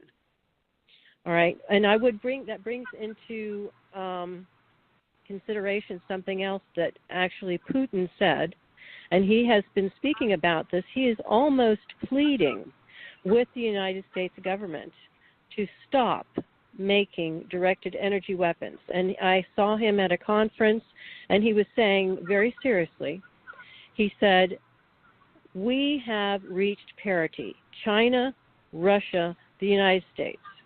We all have nuclear weapons, all right? We all have mutually assured destruction capabilities. This forces us to cooperate. He said, but when you introduce the directed energy weapon that basically makes nuclear weaponry obsolete, because directed energy weapons can be used covertly, and the large ones can be used across miles and miles and miles. You don't have to be anywhere near the city or the army that you destroy. That's how very destructive they are. Okay? So they're like neutron bombs in that once you destroy every living object in an area, you can pretty soon come in and use that area for yourself, unlike if you nuked it, then it's unusable for centuries. But unfortunately, directed energy weapons are an easy out. You go in and you silently destroy hundreds or thousands of people if the weapon's big enough. And that's why when I tell the militia, you think you have guns and bullets that are going to do anything against these weapons, you do not. These will kill you in your sleep. They will be 10 miles down the road coming for you when you see them and you run out with your guns and your bullets and everything, and they will melt you right there. So you guys need to make a study of directed energy weapons to know what you're facing. But what we need to do is we need to somehow get a hold of some of these mobile directed energy weapons that are being used to assassinate people on a smaller scale. We need to get a hold of them and show the world, here, this is what they have been trying to assassinate Karen Stewart with in Columbia, Maryland. We found one, she pointed out the car that was frying her from behind, and we pulled it over and we demanded that the guy open the hood and we took the weapon. Or, we were told that this person had it in their shed. We went there and demanded, we want to go in your shed. We think you have something that's illegal, and that is true. According to 18 U.S. Code, and then there's a myriad sections, these are classified, these electronic weapons are classified as weapons of mass destruction. They're classified as weapons of war. It is absolutely, totally illegal for any civilian to have them, and is absolutely, totally illegal for any civilian to use them on another civilian who is an unarmed non-combatant. So the militia would be absolutely, totally correct in stopping someone and saying, we want to look in your car. And what is this device? Because we're taking it and we're going to turn it over to the FBI, or we're going to go to the press and we're going to reveal that these weapons are in the public. They are being used illegally by an illegal hybrid army that General Milley warned us about. So if we expose this to the world, then I think the house of cards would start to fall. And I think we could put pressure on the government to police itself and actually divest itself of these people. To me, that's the first step, because other steps are too grandiose, require too much money, and far too many participants, as where if you have like 5 militia people who basically follow a car and say, look, you were shooting this person with a directed energy weapon, we want you to open up the car hood, or we want you to open up the trunk that you were shooting them from, because we know you have it. So to me, that is a first step. That would be a heck of a step. I'd like to say a couple things. I'm sure that Putin and Russia are using the same deadly weapons and the same tactics. We know that Putin is part of this child rape network as well, and that he also is a bloodline and Zionist Jew, and former Soviet official. And yes, otherwise, he's former KGB. He's absolutely former KGB. But when you hear him speak, he's saying we are developing these things, but it is in reaction to the fact that you are developing them. My personal preference is that they're outlawed for any and all countries to own or have or develop, and that if you're caught developing them again, you are executed. If you're caught possessing one of the mobile units in your home, you are executed. These things are so cruel and so viciously torturous. Nobody should have them. They should be all absolutely burned, absolutely destroyed in one fell swoop, and people forbidden to ever go into that area of research again, because you just do not kill people like this. You just don't. It is too dangerous, it is too easy to use, and it is too easy to get into the hands of the absolute worst people. It's too dangerous. We do not, as human beings, we do not have the morality to handle this type of weaponry. Yeah, absolutely. And I must say, too, also, I like a direct approach. I don't want to be, chasing some sort of underlings around. I like to talk directly to government officials and say, look, I mean, the directed energy, that definitely is a serious issue. But the thing goes, we can find out who's working for the NSA. We can find out who's working for the police. They have heads.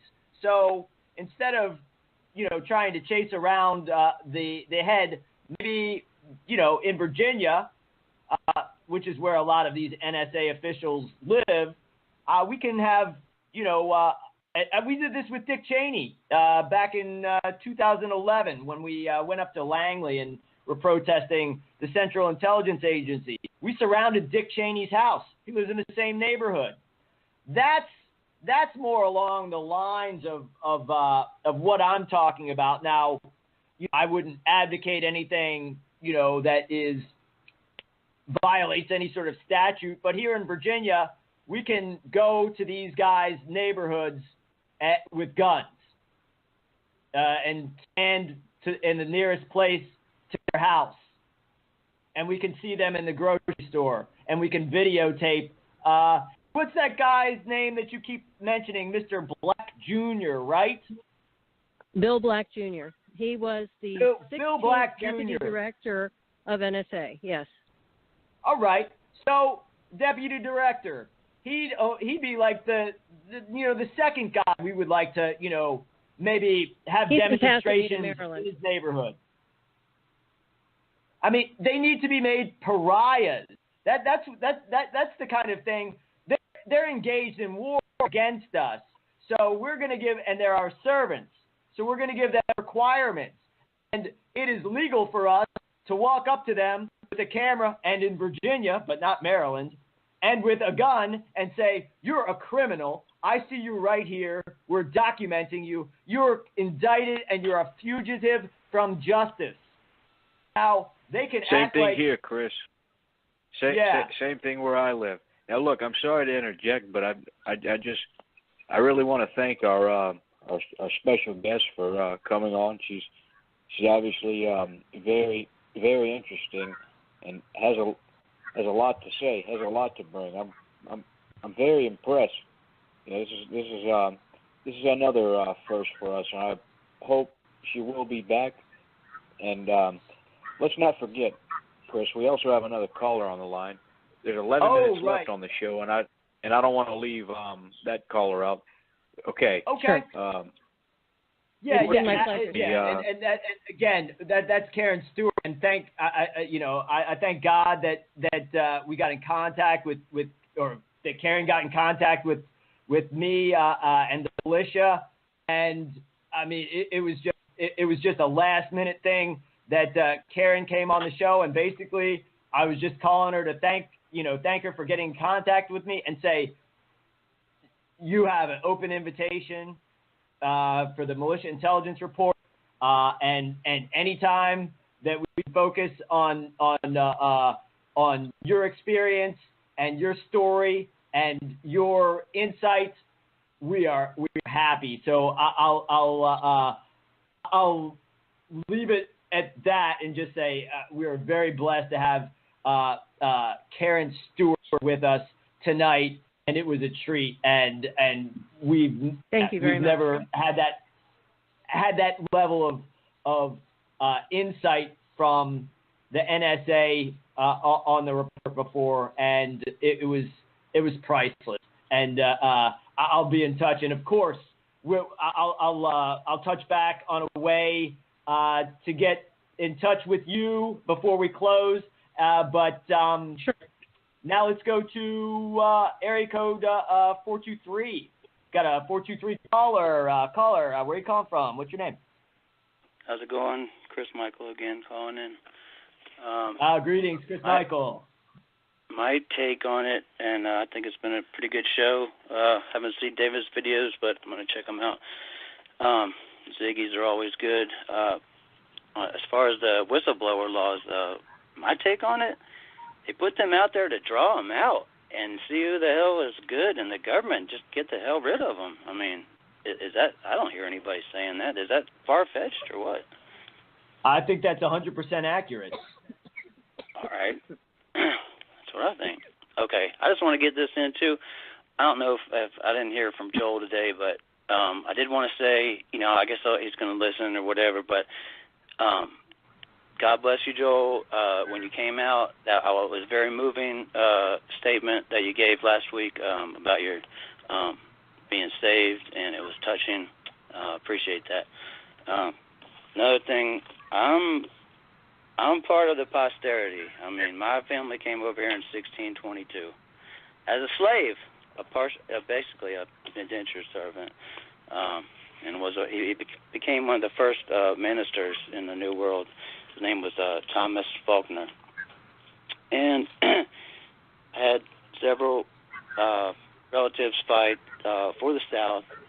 Always lived in the South. I mean, it's the reason Ziggy says all these memorials and stuff is because all the battles were in the South. We were invaded. I mean, it's no simpler than that. I mean, I do have I know we're running short on time, but I did prepare a couple quotes because this monument thing is kind of pissing me off. Frederick Davis, he was one of the Douglas, excuse me. He was like the primary, most respected black statesman, at that time of the war. And here's what he said, and this is from his own Douglas Monthly that he put out.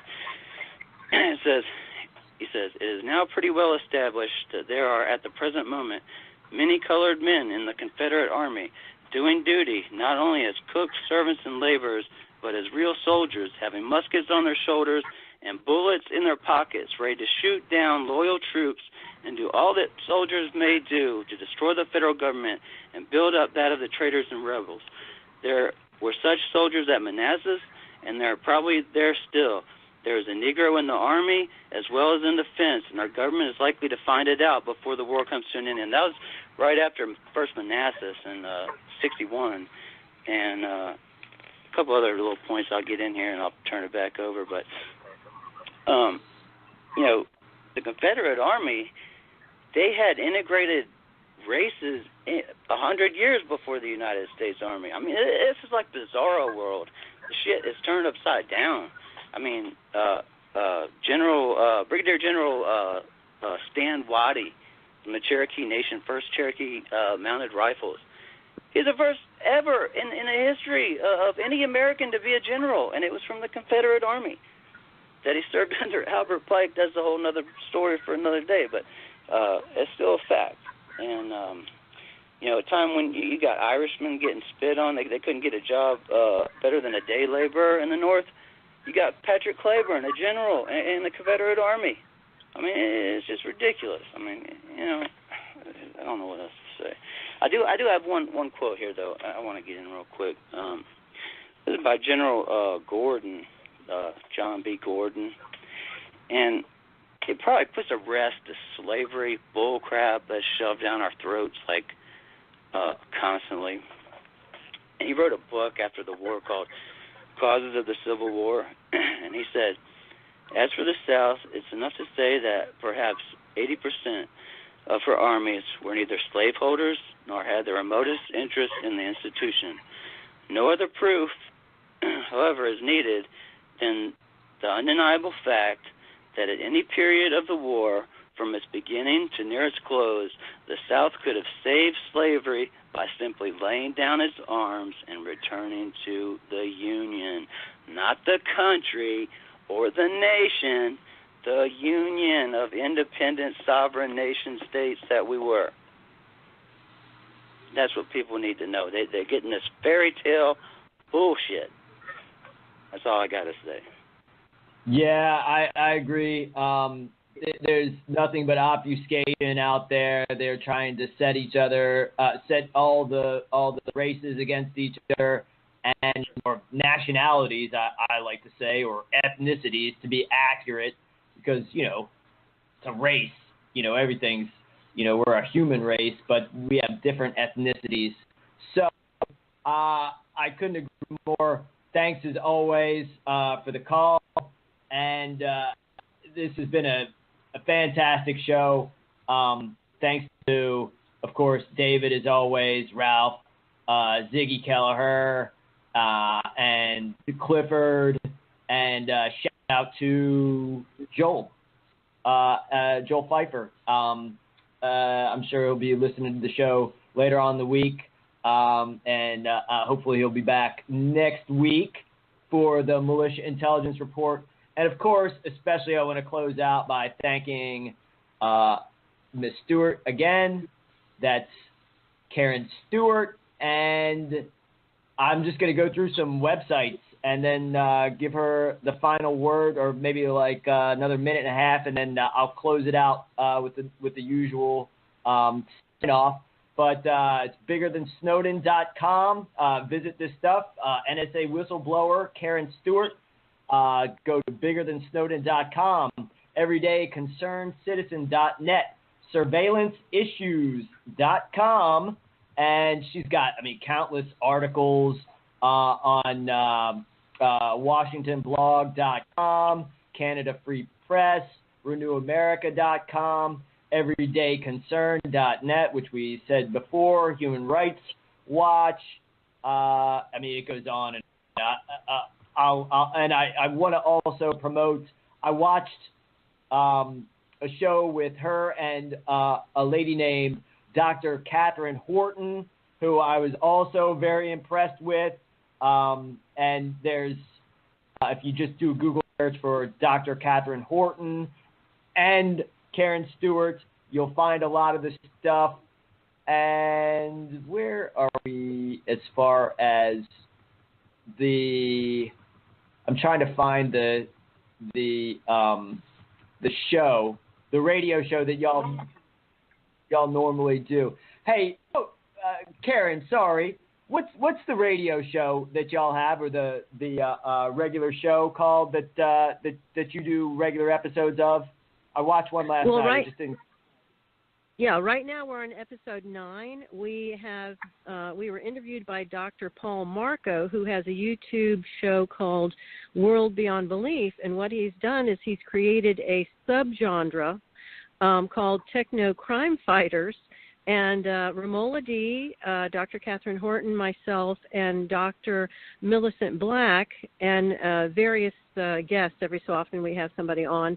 We're talking about what is going on with the war against targeted individuals who mostly have been targeted, like I said, randomly, or for being whistleblowers, or for some problem with our integrity, in that we have it, and they don't like people who do.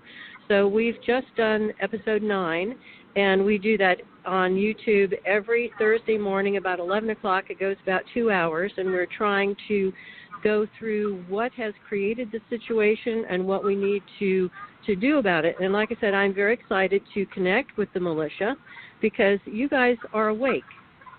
And that is the general problem with the public, is in that they are asleep and they think that everything is just hunky-dory and we can just go about our business and let the government take care of everything for us, and they don't understand.